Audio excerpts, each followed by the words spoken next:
People looking for a house right now are kind of being screwed because of these high interest rates.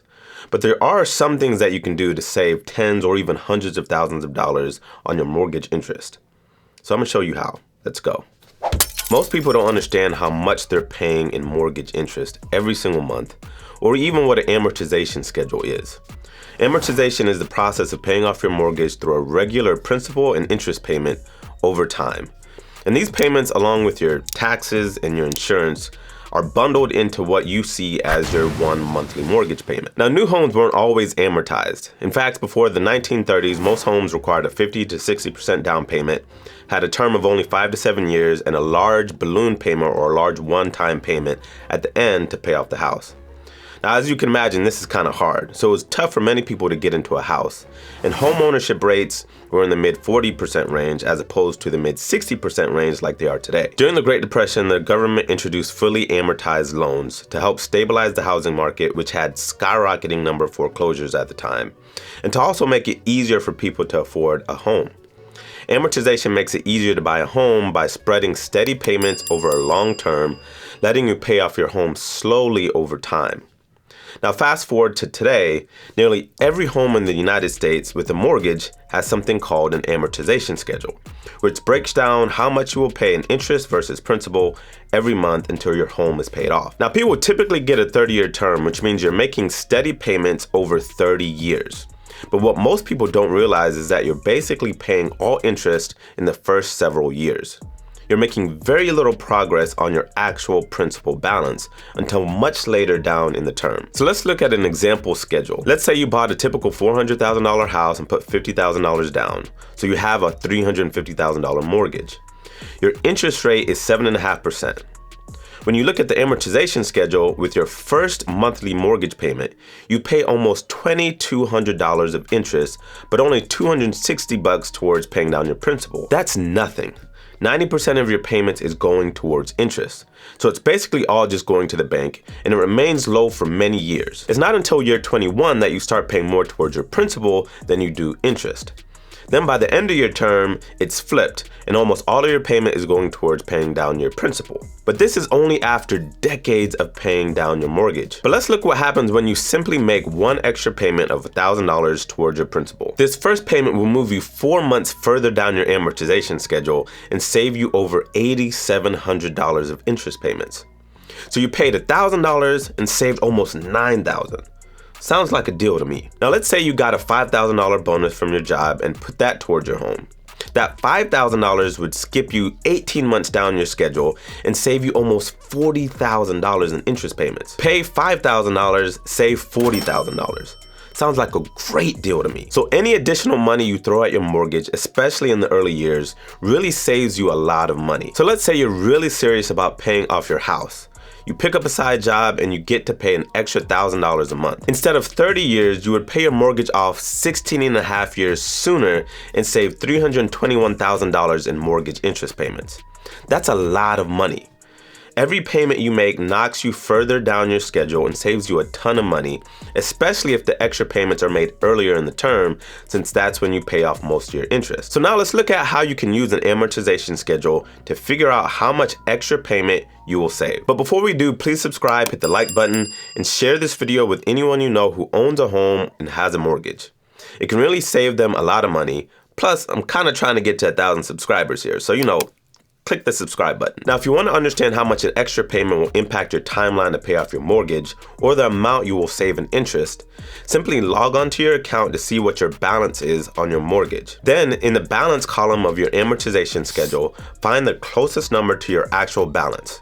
So in this example, if my balance is $340,000, I scroll down to that number. Highlight that number. Then let's say I want to pay an extra $5,000 towards my next mortgage payment because I just got a big tax refund. Since the extra would be paid at my next payment, subtract the $5,000 from that number.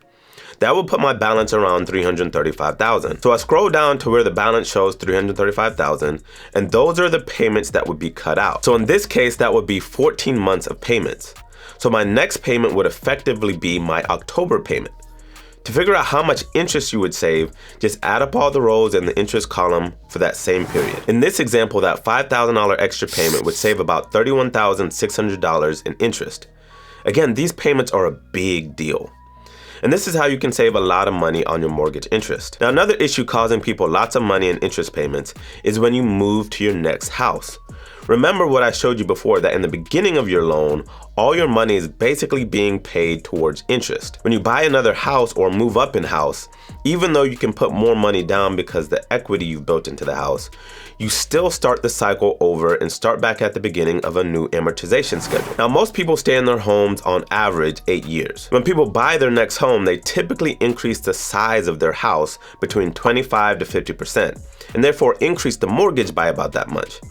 So on top of starting an amortization over, they have an even bigger mortgage payment, which means they are throwing even more money away in interest. This is especially true for people who are moving out of their first home, because people only stay in their first home for an average of 2 to 5 years. So they really never got to the point in their amortization schedule that they were really making much of an impact paying down their principal. So let's look at another typical example where someone moved up from a $400,000 house with a $350,000 mortgage to a $600,000 house with a $425,000 mortgage. In the 8 years they were in their first home, they paid over $200,000 in interest and only $34,000 paying down the principal. And about 80% of the current mortgage payment is going towards interest, which is a lot.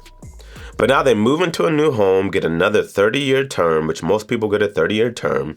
The mortgage balance went up by over $100,000, the payment went up by over $500, and now they're back at 90% of the payment going towards interest since they started over in the amortization process. So as you can see, if you keep moving houses every 5 to 10 years, most of your mortgage payments will always be going towards interest. It's funny people say that you're throwing money away on rent, but you're kind of doing the same thing when you keep moving house to house. Not to mention the closing costs and the other additional expenses that come with home ownership. One way to effectively avoid starting over in your amortization process is to save another big down payment.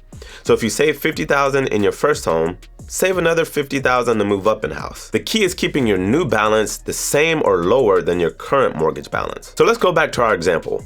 If you're moving from that same $400,000 first home that was in the previous example after 8 years, your initial mortgage was $350,000, but you paid down $34,000 in principal and owed $316,000. After 8 years, your house is now almost worth $550,000 with about $230,000 in equity. But if you want to keep your mortgage balance at $316,000, you'd have to buy a similar $550,000 house. But most people want to move up in house. And since they have so much equity, they can do that because they can put down a much larger down payment. But the reality is moving up in house is just taking them backwards and further into debt. Don't just rely on using your equity. And even better than keeping your balance at the same level is keeping your balance and your remaining term the same. So if you have a 30-year term and after 8 years you owe $316,000, at most get a $316,000 loan on a 22-year term. And yes, you can get a 22-year term.